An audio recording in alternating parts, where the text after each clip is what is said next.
नमस्कार, मैं नीलू जोड़िया मेरे YouTube channel commerce study point पर आप सभी का बहुत बहुत स्वागत करती हूँ। तो फ्रेंड्स, हम कंटिन्यू कर रहे हैं हमारे सब्जेक्ट क्लास 12 के सब्जेक्ट अकाउंट्स के साथ और हम पढ़ रहे हैं एडमिशन ऑफ न्यू पार्टनर कि क्या क्या एडजस्टमेंट होंगे एक नए पार्टनर के प्रवेश के समय। तो अब तक हमने किस तरह से नए लाभ हानि विभाजन अनुपात की गणना की जाती है, किस तरह त्याग के अनुपात की गणना की जाती है और एक नए साझेदार के प्रवेश के समय साझेदारी फर्म के द्वारा किस तरह से ख्याति की गणना की जाती है, इन सभी समायोजनों को हमने देखा था। और अब हम इसी सीरीज में आगे कंटिन्यू कर रहे हैं कि जो गुडविल एक पार्टनरशिप फर्म के द्वारा नए साझेदार के प्रवेश के समय पे कैलकुलेट की जाती है, गणना की जाती है, उस गुडविल के अमाउंट का किस तरह से एडजस्टमेंट होगा या उसका अकाउंटिंग ट्रीटमेंट एक साझेदारी फर्म के अंतर्गत कैसे किया जाएगा। तो फ्रेंड्स, इसके पिछले भागों को देखने के लिए आप स्क्रीन पर आई बटन को प्रेस करें और अपने इस चैप्टर को कंटिन्यू करें। तो हम कंटिन्यू कर रहे हैं ख्याति का लेखांकन व्यवहार यानी कि accounting treatment of goodwill. Friends, ये तो बात कर रहे हैं हम न्यू गुडविल की, जो एक साझेदार के प्रवेश के समय साझेदारी फर्म के द्वारा क्या की जाएगी, कैलकुलेट की जाएगी। लेकिन अगर यदि पार्टनरशिप फर्म की बुक्स में पहले से ही अगर गुडविल है, अगर आपको पार्टनरशिप की बैलेंस शीट में आपको पहले से गुडविल शो कर रही है, तो उस गुडविल को पहले पुराने साझेदारों के बीच में क्या करना पड़ेगा, बांटना पड़ेगा उनके पुराने लाभ हानि विभाजन अनुपात में।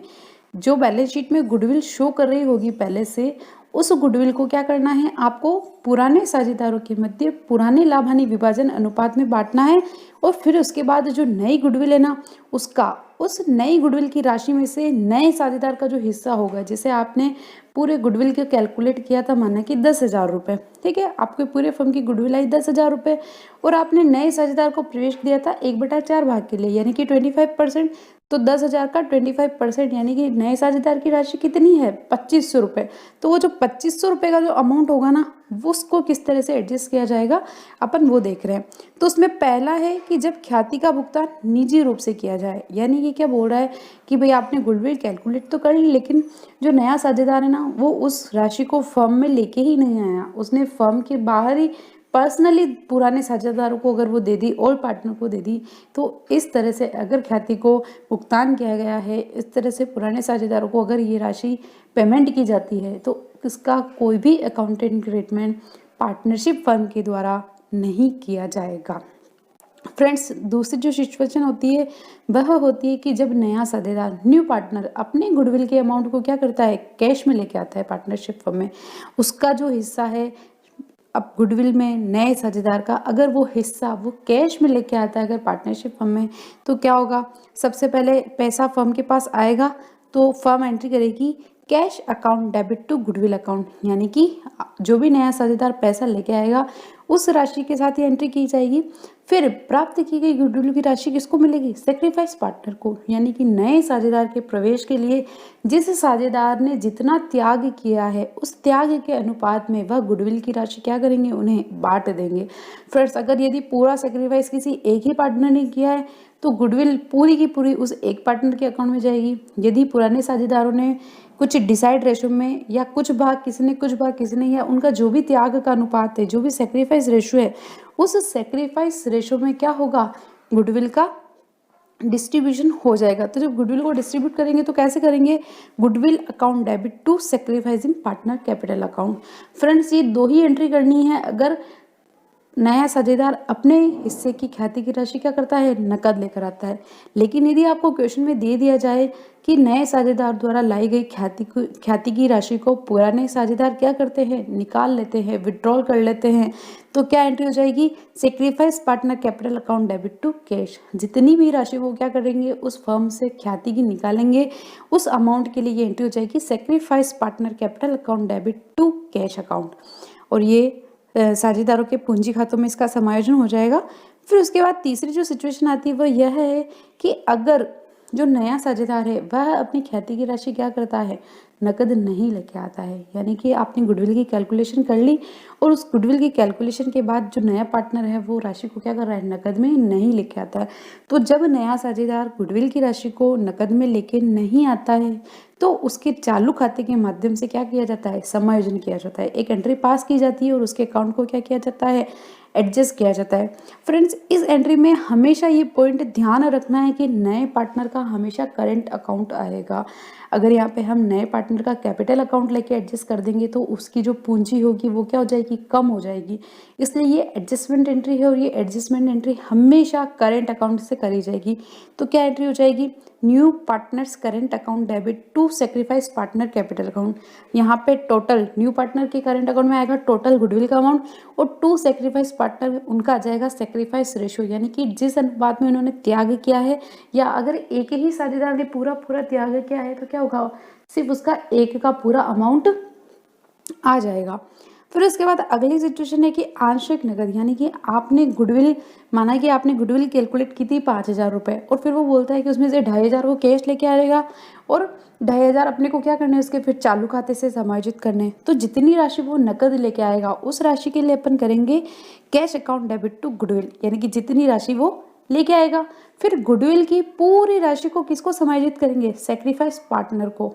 पूरा अमाउंट जो कैलकुलेट किया, जो बैलेंस अमाउंट होगा वो कहाँ से हो जाएगा, नए पार्टनर के करंट अकाउंट से एडजस्ट हो जाएगा। तो क्या एंट्री हो जाएगी, goodwill account debit new partners current account debit to sacrifice partner, यानी कि जितना पैसा वो कैश लेके आया है, जितना उसका बैलेंस बचा हुआ है टोटल गुडविल, और वो पुराने साझेदारों के मध्य सेक्रीफाइस साझेदारों के मध्य क्या हो जाएगी, उनके सेक्रीफाइस रेशो में बांट दी जाएगी। फिर अगली सिचुएशन है फ्रेंड्स कि यदि नया साझेदार अपनी ख्याति की राशि को क्या करता है, संपत्ति के रूप में लाता है, उसके हिस्से की गुडविल के लिए क्या लेके आ जाता है, वो कोई एसेट्स लेके आ जाता है। तो फ्रेंड्स फर्म में क्या आएगी, एसेट्स आएगी। तो फर्म में एसेट्स आएगी तो एसेट्स क्या होगी, फर्म की इंक्रीज होगी। तो आपके पास एंट्री हो जाएगी assets account debit to goodwill account, और फिर उस गुडविल को क्या करेंगे, पुराने साझेदारों के मध्य उनके त्याग अनुपात में बांटेंगे। तो क्या एंट्री हो जाएगी, goodwill account debit to sacrifice partner account in the ratio of sacrifice ratio, यानी उनके त्याग के अनुपात में वह उनकी हिस्सा बंटवारा गुडविल की राशि का हो जाएगा। फिर अगला पॉइंट है वह है छिपी हुई ख्याति, यानी कि आपने अलग कैलकुलेट नहीं किया और सिर्फ अमाउंट एडजस्ट किया है, तो आपको वही उसके चालू खाते से एडजस्ट करना पड़ेगा, और उसके चालू खाते से एडजस्टमेंट में क्या एंट्री हो जाएगी, new partners current account debit to sacrifice partner capital account. फिर उसके बाद है कि अगर पूरे नए साझेदार के प्रवेश के बाद आपका लाभ हानि विभाजन परिवर्तन होता है, तो आपको अगर एक साझेदार को ज़्यादा हिस्सा मिलता है और एक को कम मिलता है, तो फिर अपने को क्या एंट्री करनी है, gaining partner current account debit to sacrifice partner capital account, यानी कि जिसको ज़्यादा मिल गया है वह किसे दे देगा, सेक्रीफाइस करने वाले पार्टनर को वह राशि दे देगा। तो ये तो थी फ्रेंड्स ख्याति मूल्यांकन की विधियाँ कि जो calculation of goodwill partnership firm के द्वारा किया जाता है, उस टोटल गुडविल के अमाउंट में नए साझेदार का जो भी शेयर होता है, नए साझेदार का जो भी हिस्सा होता है, उस हिस्से को क्या करते हैं, पुराने साझेदार जो उसके प्रवेश के समय क्या कर रहे हैं, त्याग कर रहे हैं, उनके त्याग के अनुपात में क्या करेंगे, उसे डिस्ट्रीब्यूट कर लेंगे या एडजस्ट कर लेंगे।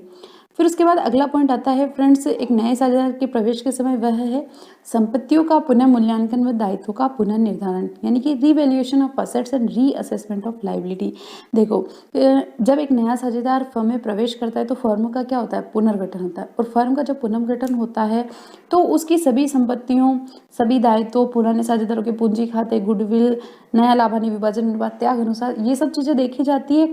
तो जब नया साझेदार आता है तो हम अपनी एसेट्स और लाइबिलिटीज़ का भी क्या करते हैं, रिवैल्यूएशन करते हैं कि उन्हें जिस मूल्य पे वह अभी चिट्ठे में, बैलेंस शीट में प्रदर्शित हो रही है, क्या वह राशि सही है, उन्हें कम करना है, ज़्यादा करना है। तो जो भी एडजस्टमेंट अपने को करना है वो क्या करेंगे, अपन करेंगे। तो फ्रेंड्स क्या होगा, देखो, अगर किसी साझेदार के प्रवेश के समय आप अपने संपत्तियों का क्या कर रहे हो, पुनः मूल्यांकन कर रहे हो, और आपकी एसेट्स में क्या होती है, वृद्धि होती है, पहली एंट्री आपकी एसेट्स क्या हो रही है, प्लस, यानी कि आपकी एसेट्स इंक्रीज हो रही है, तो ये सारे एडजस्टमेंट करने के लिए अपने को क्या बनाना पड़ेगा, रीवैल्यूएशन अकाउंट बनाएंगे, और उस अकाउंट के माध्यम से अपन सारा एडजस्टमेंट करेंगे। तो देखो, आपकी जब अगर एसेट्स प्लस हो रही है, यानी आपकी एसेट्स में क्या हो रही है, वृद्धि हो रही है, तो आप एंट्री करोगे assets account debit to revaluation account. फिर उसके बाद अगर आपकी एसेट्स क्या हो रही है, माइनस, यानी कि आपकी एसेट्स में क्या आ रही है, कमी आ रही है, तो आप क्या एंट्री कर दोगे कि revaluation account debit to assets, क्योंकि आपकी एसेट्स क्या हो जाएगी, कम हो रही है। फिर उसके बाद कोई ऐसी एसेट्स थी जिसको आपने रिकॉर्ड ही नहीं कर रखा था, यानी कि आपकी कोई अनरिकॉर्डेड एसेट्स थी, और नए साझेदार के प्रवेश के समय अगर आप उसको किताबों में रिकॉर्ड कर रहे हो, तो आपको एंट्री पास करनी पड़ेगी unrecorded assets account debit to revaluation account. इसी तरह से फ्रेंड्स ये सारे एडजस्टमेंट लाइबिलिटीज़ के लिए भी होंगे। अगर आपकी लाइबिलिटी इंक्रीज हो रही है, यानी आपकी लाइबिलिटी में क्या हो रही है, वृद्धि हो रही है, तो आपको एंट्री करनी पड़ेगी revaluation account debit to liabilities. और अगर आपकी लाइबिलिटी में क्या हो रही है, कमी हो रही है, आपकी लाइबिलिटी कम हो रही है, तो आपको एंट्री करनी पड़ेगी liability account debit to revaluation account. फिर उसके बाद अगर आपकी कोई ऐसी लाइबिलिटी थी जिसको आपने अभी तक क्या करा था, रिकॉर्ड करके नहीं रख रखा था, और उस लाइबिलिटी को आप अब क्या कर रहे हो, रिकॉर्ड कर रहे हो, तो आपको क्या एंट्री हो जाएगी, liability account debit to revaluation account. और फिर ये रिवैल्यूएशन अकाउंट बनाकर इसका क्या निकालेंगे अपन, बैलेंस निकालेंगे। अगर ये बैलेंस लाभ आता है, ठीक है, अगर ये इस रिवैल्यूएशन अकाउंट का बैलेंस आपका क्रेडिट साइड शो करता है, यानी कि क्या शो कर रहा है, प्रॉफिट शो कर रहा है, तो आपको ये बात हमेशा ध्यान रखनी है कि रिवैल्यूएशन खाते का जो भी बैलेंस आएगा वो क्या करेंगे, पुराने साझेदार उनके पुराने लाभ हानि विभाजन में, पुराने लाभ हानि विभाजन अनुपात में क्या करेंगे, डिस्ट्रीब्यूट करेंगे, चाहे वो बैलेंस प्रॉफिट आए या चाहे लॉस आए। तो फ्रेंड्स अगर उनका रिवैल्यूएशन अकाउंट का क्रेडिट बैलेंस आता है, अगर प्रॉफिट होता है तो अपन एंट्री करेंगे revaluation account debit to old partner capital account. और अगर रिवैल्यूएशन अकाउंट का डेबिट बैलेंस आता है, लॉस हो जाता है, तो इसकी रिवर्स एंट्री हो जाएगी old partner capital account debit to revaluation account. Friends ये तो थी संपत्तियों के पुनः मूल्यांकन और दायित्वों के पुनः निर्धारण की एंट्रियाँ, और इस तरह से कुछ रिवैल्यूएशन अकाउंट बनाया जाएगा। देखिए आप इसमें टू साइड्स में अगर आपकी कोई एसेट्स क्या होती है, डिक्रीज होती है, आपकी लाइबिलिटीज इंक्रीज होती है तो वो टू साइड में आएगी। अगर आपने कोई अनरिकॉर्डेड लाइबिलिटी को रिकॉर्ड किया है तो वो भी टू साइड में आएगा। और फिर उसके बाद बाय साइड में अगर आपकी कोई एसेट्स क्या होती है, इंक्रीज होती है, और आपकी कोई लाइबिलिटी क्या होती है, कम होती है, और या फिर आपने कोई अनरिकॉर्डेड एसेट्स को क्या होता है, रिकॉर्ड किया होता है, तो फिर इसके बाद इसका बैलेंस निकालेंगे। वो या तो शायद आएगा टू साइड में तो प्रॉफिट, और बाय साइड में आएगा तो लॉस, और उसको क्या करेंगे, ओल्ड पार्टनर्स को उनके प्रॉफिट शेयरिंग रेशियो में क्या करेंगे, बांट देंगे, और इस बैलेंस को कहाँ ले जाएंगे, ओल्ड पार्टनर के कैपिटल अकाउंट में लेकर जाएंगे। फिर उसके बाद है फ्रेंड्स स्मरणार्थ पुनर्मूल्यांकन खाता। देखो मेमोरेंडम रिवैल्यूएशन अकाउंट ये तब बनाया जाता है, जैसे फ्रेंड देखो अपने रिवैल्यूएशन अकाउंट बनाया और क्या एंट्री पास करी, अगर प्रॉफिट हुआ तो कि revaluation account debit to old partners capital account.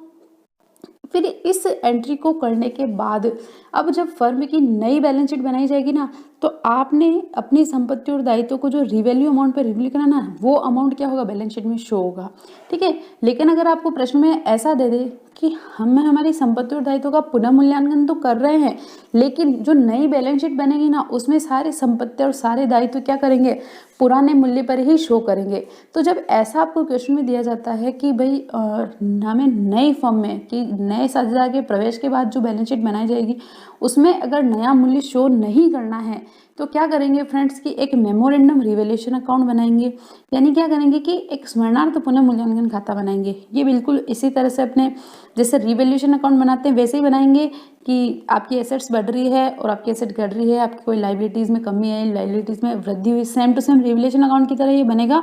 और फिर इसका बैलेंस निकाल के क्या करेंगे, सबसे पहले तो इसको बांटेंगे पुराने साझेदारों के मध्य, ठीक है। तो क्या एंट्री होगी, देखो memorandum revaluation account debit to old partner capital account. ये एंट्री तो यहाँ तक सेम करनी है जैसे अपने रिवैल्यूएशन अकाउंट में होती है, लेकिन इस एंट्री के बाद आपको इसका इफेक्ट ऑफिस नील करने के लिए क्या करना पड़ेगा, उस राशि को जो भी रिवैल्यूएशन अमाउंट का प्रॉफिट आता है उसकी रिवर्स एंट्री करनी पड़ेगी सभी साझेदारों के साथ। फ्रेंड्स यहाँ पे आप इस पॉइंट को ध्यान रखें, आपकी जो रिवर्स एंट्री होगी वो सभी साझेदारों के साथ इंक्लूडिंग न्यू पार्टनर के साथ आपको ये एंट्री करनी पड़ेगी, और आपको उसी राशि को फिर क्या करना पड़ेगा, नए लाभ हानि विभाजन अनुपात में बांट देना पड़ेगा, यानी कि जो पार्टनर्स का कैपिटल अकाउंट बनेगा, ठीक है।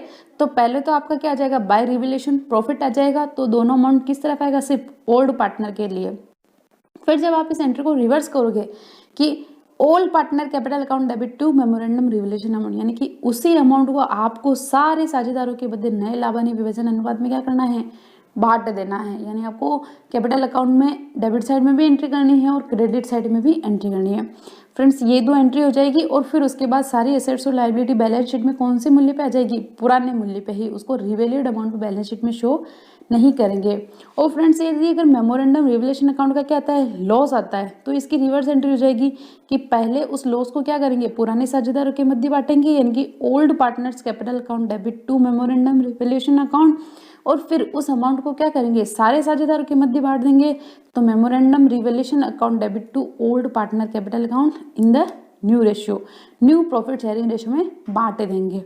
और फिर बैलेंस शीट में क्या आ जाएगी, पुराने मूल्य पे सारी संपत्तियां या दायित्व शो कर दिए जाएंगे। फिर इसके बाद होगा फ्रेंड्स अवितरित लाभ संचय व अवितरित हानियों व कृत्रिम संपत्तियों का बंटवारा। यानी कि एक नए साझेदार के प्रवेश के समय आप अपनी पूरी फर्म का क्या कर रहे हो, रीअसेसमेंट कर रहे हो, रिवैल्यूएशन कर रहे हो। तो फिर बैलेंस शीट में आपने आपके एसेट्स को रिवैल्यू कर लिया, आपकी लाइबिलिटीज़ को रिवैल्यू कर लिया, आपका कैपिटल अब क्या बच रही है, एक तो आपकी कैपिटल बच रही है, उसको आपको एडजस्ट करना है। फिर आपका एक बच रहे हैं आपके ये undistributed profit, reserve, undistributed losses, जो भी है ये फिक्टिशियस एसेट्स वगैरह। तो ये क्या करेंगे, पुराने साझेदारों को देंगे उनके पुराने लाभ हानि विभाजन अनुपात में। तो देखो क्या होगा, लाभों का बंटवारा, यानी कि आपका कोई क्रेडिट बैलेंस चल रहा है, कोई रिजर्व है, आपका P&L अकाउंट का क्रेडिट बैलेंस आपके पास पड़ा हुआ है, आपका कोई वर्कमैन कंपनसेशन रिजर्व है, आपका कोई इन्वेस्टमेंट फ्लक्चुएशन रिजर्व है, ये सब अगर आपके बैलेंस शीट में शो हो रहे हैं तो इनको क्या करेंगे, पुराने साझेदारों को उनके पुराने लाभ हानि विभाजन अनुपात में दे देंगे। तो ये सारा अमाउंट कहाँ ट्रांसफर हो जाएगा, उनके कैपिटल अकाउंट में, उनके प्रॉफिट शेयरिंग रेशो में। तो क्या एंट्री होगी friends, P&L account debit, general reserve account debit, workman compensation reserve account debit, investment fluctuation account debit to old partner capital account. इन रिजर्व में से जो भी रिजर्व होगा वो क्या करेंगे, बांट देंगे। और इसी तरह से अगर कोई लॉस है, कोई कृत्रिम संपत्तियां हैं तो उनको भी क्या करेंगे, पुराने साझेदारों के मध्य एडजस्ट करेंगे। और इसकी रिवर्स एंट्री हो जाएगी कि old partner capital account debit to, अगर आपका P&L अकाउंट का डेबिट बैलेंस है या फिर आपकी कोई डेफर्ड रेवेन्यू एक्सपेंडिचर, कोई फिक्टिशियस एसेट्स है तो वो क्या हो जाएगी, राइट ऑफ हो जाएगी। तो फ्रेंड्स इसके बाद अब अगला पॉइंट अपने पास आता है कि साझेदारों की पूंजी का समायोजन, कि जब एक नया साझेदार फर्म में प्रवेश करता है तो साझेदारों की पूंजी का क्या किया जाता है, समायोजन किया जाता है। तो ये जो साझेदारों की जो पूंजी होती है वह 3 तरह से समायोजित की जा सकती है। कैसे, उसमें पहला है जब फर्म की नई पूंजी दी हो, यानी कि एक नए साझेदार के प्रवेश के बाद आपको कह दिया जाता है कि अब नए साझेदार के प्रवेश के बाद फर्म की कुल पूंजी ये होगी, ठीक है। तो उसमें आपको फिर कैसे एडजस्ट करना, उसके कुछ स्टेप है वो अपन फॉलो करेंगे। तो जो पहली स्टेप है वो है कि पूंजी को नए अनुपात में बांटेंगे। अपने जो अपना नया लाभ हानि विभाजन अनुपात करा था उसमें क्या करेंगे, नई कैपिटल को बांट देंगे। उसमें से नए साझेदार का हिस्सा तो पूरा साझेदार क्या लेके आएगा और पुराने साझेदार अपनी पूंजी का क्या कर लेंगे, समायोजन कर लेंगे। यदि उनके पूंजी का अधिक होगा तो वो क्या करेंगे, विड्रॉल कर लेंगे। और अगर उनकी पूंजी उस अनुपात से कम होगी तो क्या करेंगे, वो लेकर आ जाएंगे। और ये सारा एडजस्टमेंट कहाँ होगा, उनके कैपिटल अकाउंट में। दूसरी तरह से इसका एडजस्टमेंट होगा यदि पुराने साझेदार की पूंजी के आधार पर क्या होगी, पूंजी का समायोजन होगा। तो क्या करेंगे, सबसे पहले पुराने साझेदारों की समायोजित पूंजी ज्ञात करेंगे, फिर उस पुराने साझेदार की समायोजित पूंजी के आधार पर क्या करेंगे, फर्म की कुल पूंजी की गणना बढ़ेंगे। और फिर कुल पूंजी के आधार पर क्या कर लेंगे, वापस उनको नए लाभ हानि विभाजन अनुपात में बांटेंगे। तो नया साझेदार क्या करेगा, अपना हिस्सा है वो कैश में लेकर आ जाएगा। फिर तीसरी सिचुएशन है कि अगर नया साझेदार जो है अपनी पूंजी लेके आ रहा है जितने हिस्से के लिए, यानी कि नए साझेदार की पूंजी के आधार पर क्या करेंगे, फर्म की कुल पूंजी की गणना करेंगे। फिर उस कुल पूंजी की गणना, जो नई पूंजी आ जाएगी अपने पास, उसको क्या करेंगे, नए लाभ हानि विभाजन अनुपात में बांटेंगे। और उस अनुपात के अनुसार से पुराने साझेदार अपनी पूंजी को क्या करेंगे, समायोजित करेंगे। यदि उनकी पूंजी कम है तो वो क्या करेंगे, और एडिशनल कैपिटल लेके आएंगे। और अगर उनकी पूंजी का अधिक है तो वो क्या करेंगे, लेकर चले जाएंगे। और ये सारा एडजस्टमेंट वो कहाँ करेंगे, अपने कैपिटल अकाउंट में। तो फ्रेंड्स ये थे कुछ एडजस्टमेंट जो एक नए साझेदार के प्रवेश के समय एक साझेदारी फर्म के द्वारा किए जाते हैं। तो फ्रेंड्स ये हमने सारे छोटे छोटे एडजस्टमेंट अलग अलग पढ़े हैं। मैं अपनी आने वाली नेक्स्ट वीडियो में लेकर आऊँगी कि एक नए साझेदार के प्रवेश का जो पूरा बड़ा क्वेश्चन होता है वो किस स्टेप से आपको सॉल्व करना होता है। और विद इन एन हाफ आपका फुल चैप्टर क्या हो जाएगा, रिवाइज हो जाएगा कि आपको एक बड़ा क्वेश्चन करने के लिए, नए साझेदार के प्रवेश के समय एक बड़े क्वेश्चन को करने के लिए किन किन स्टेप को फॉलो करना चाहिए, उसके लिए मैं मेरा नया वीडियो लेकर आऊँगी। तो फ्रेंड्स आपको मेरा ये वीडियो कैसा लगा, और यदि आप मेरा वो नया वीडियो चाहते हैं तो मुझे मैसेज करके बताएं। फ्रेंड्स आपको मेरा ये वीडियो कैसा लगा, यदि आप मेरे इस वीडियो को पसंद करते हैं तो प्लीज़ इसे लाइक करें, सब्सक्राइब करें और अपने फ्रेंड्स के साथ शेयर ज़रूर करें। और इसके पिछले भागों को देखने के लिए आप स्क्रीन पर आई बटन को प्रेस करें। मिलते हैं आने वाले भागों में, तब तक के लिए bye bye friends, thank you.